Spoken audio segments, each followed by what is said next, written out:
तैराकी पुलिस का जवाब है जी। 2007 में आकर उसने कृष्ण लाल से शादी की।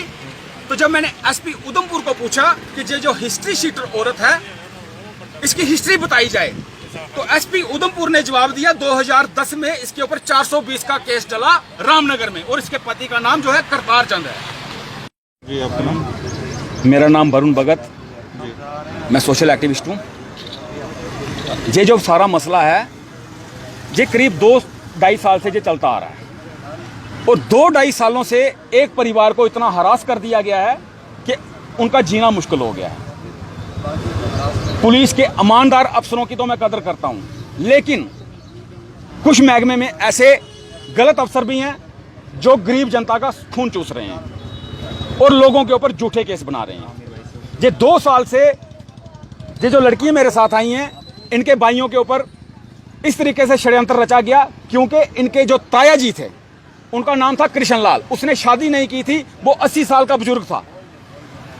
उसकी प्रॉपर्टी को हड़प करने के लिए एक हिस्ट्री शीटर रामनगर से उठ के कटरा में आती है, और पुलिस उसके कहने के ऊपर केस बनाना शुरू कर देती है। पहले 3 लड़ाई के बनाती है और चौथा केस रेप का डाल के उन बच्चों को फंसा दिया जाता है।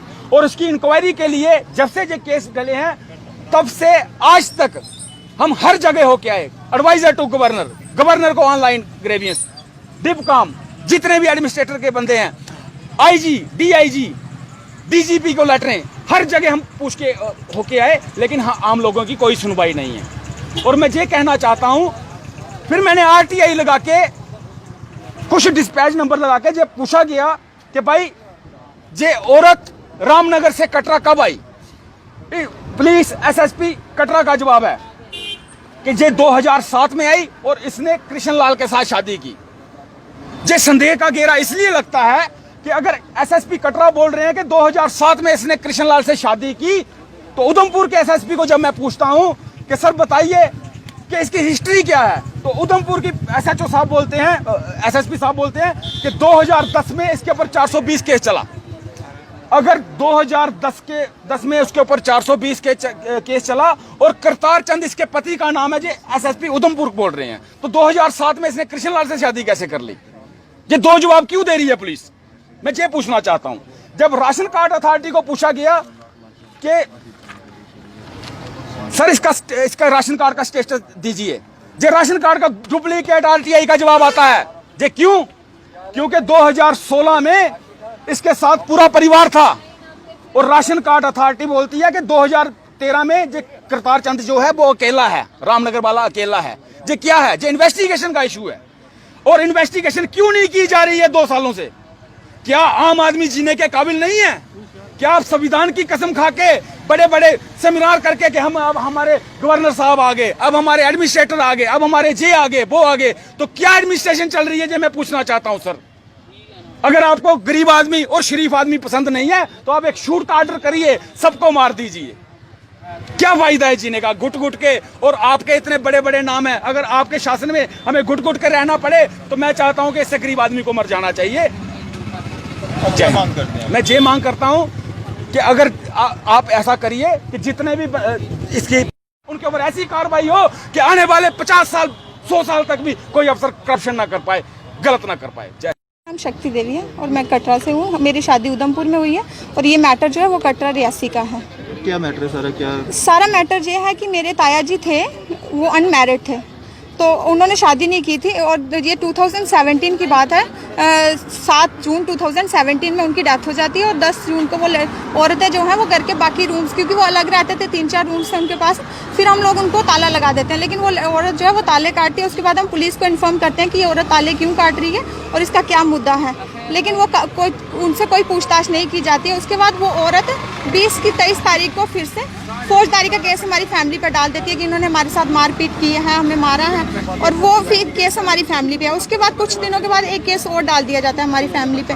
फिर उसके बाद 22 अगस्त 2018 को दुकान में वो होती है मारपीट, उसमें पुलिस भी है और हमारे पास वो वीडियोग्राफी भी है, हम आपको दिखा सकते हैं कि उसमें पुलिस भी आई थी, और हमारे फैमिली के 3 लोग उसमें घायल हुए थे, 2 मेरे भाई और 1 मेरी चाची जी। लेकिन उन पर कोई FIR नहीं है, कोई मेडिकल नहीं है, उनका कुछ भी नहीं है, कोई इन्वेस्टिगेशन नहीं हुई कि क्या मैटर था। ये न्यूज़पेपर भी है हमारे पास और SHO का बयान भी उसमें दिया गया है। उसके बाद 28 अगस्त को, उसके 6 दिन के बाद हमारी फैमिली पे रेप केस डाल दिया जाता है, मेरे 4 भाइयों पे, 2 मेरे कजन्स और 2 मेरे रियल भाई। वो भी आपके ताया जी के साथ रहते थे?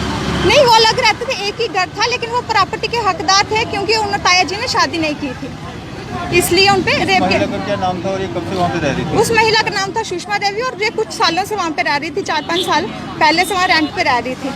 तो और मेरे ताया जी का नाम था कृष्ण। ताया जी के साथ शादी हुई थी? नहीं, कोई शादी नहीं हुई थी, और वो भी उनकी डेथ के बाद वो दिखाती है एक क्या, सिर्फ एक राशन कार्ड, वो भी फेक। तो बोलती है कि मेरी इनसे शादी हुई थी और कोई डॉक्यूमेंट। हम तो पुलिस से ये बहुत सारी एप्लीकेशंस दी कि इन्वेस्टिगेशन की जाए कि या क्या इस लेडी ने शादी किया तो उसका डॉक्यूमेंट हमें दिखाया जाए, उसका प्रूफ हमें दिया जाए, लेकिन वो आज तक हमें किसी ने नहीं दिया।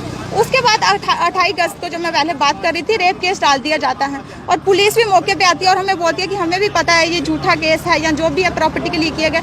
पूरे 1 महीने तक हमें किसी को नहीं पूछा जाता है क्योंकि ऐसे केसेस में ऑन द स्पॉट अरेस्ट किया जाता है, लेकिन पूरे महीने हमारे बच्चों के फ़ोन की देखी जाए कि कहाँ वो गए, कहाँ नहीं गए, लोकेशन चेक की जाए, सब कुछ इन्वेस्टिगेशन की जाए, वो क्यों नहीं हो रही है?